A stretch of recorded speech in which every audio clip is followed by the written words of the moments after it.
Eury, come on, Eury. You gotta get off the screen there, buddy. Eury is super. Here's Eury. Eury will come back up here. He's super excited for the first video of the year. So, most of our videos this year are going to be new reference table charts. So we gotta try to get this reference table figured out, and we're gonna go through some of the new charts first to make sense of some things. So let's look at the different things with stars. Stars. These are all the stars.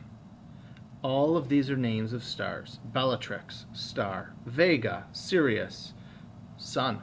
They're all stars. So when you're given the name of a star, you have to find it on here.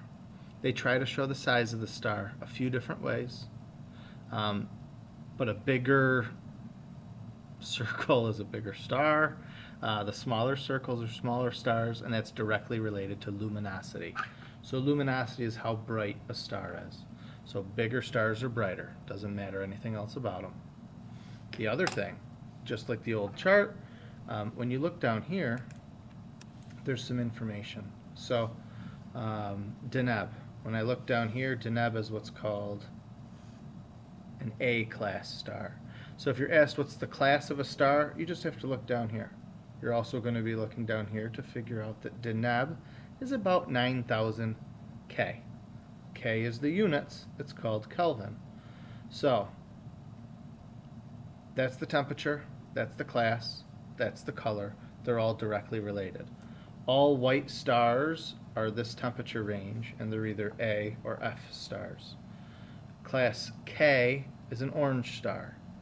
So everything, you already jumped off.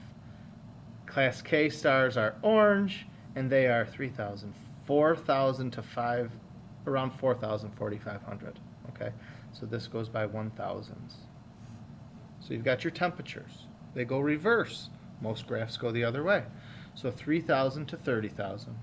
Red stars are colder, blue stars are hotter. Pretty straightforward chart as far as that goes. This is called the main sequence. These are the younger stars. They're the beginning stars. They're going to have a lot of hydrogen, ready to burn, ready to fuse into helium. Older stars come from the younger stars. So all of these stars are going to turn into older stars.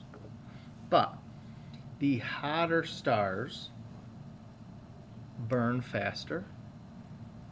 The cooler stars, the smaller stars, burn a little slower. So they have what's called a lifetime right here.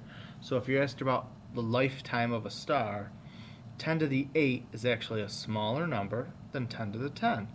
So 10 to the 10, the sun is going to live a little bit longer than a lot of it longer than these stars over here.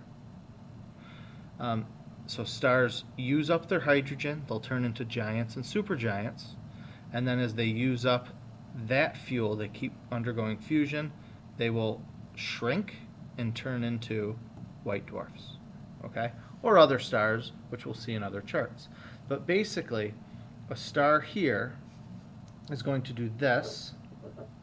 When you go this way on the chart, you're getting cooler and bigger, and then it's going to go back down to here, and when you go that way on the chart, it's going to get smaller but much hotter.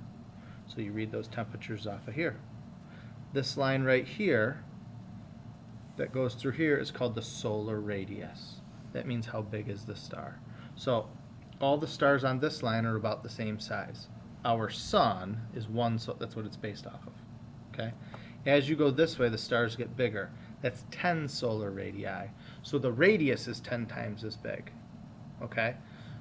So the diameter is even more. So the bigger stars go higher. And then these are smaller. That's what that solar radius is. Mass is directly related to luminosity. So that's how bright the star is and how big the star is.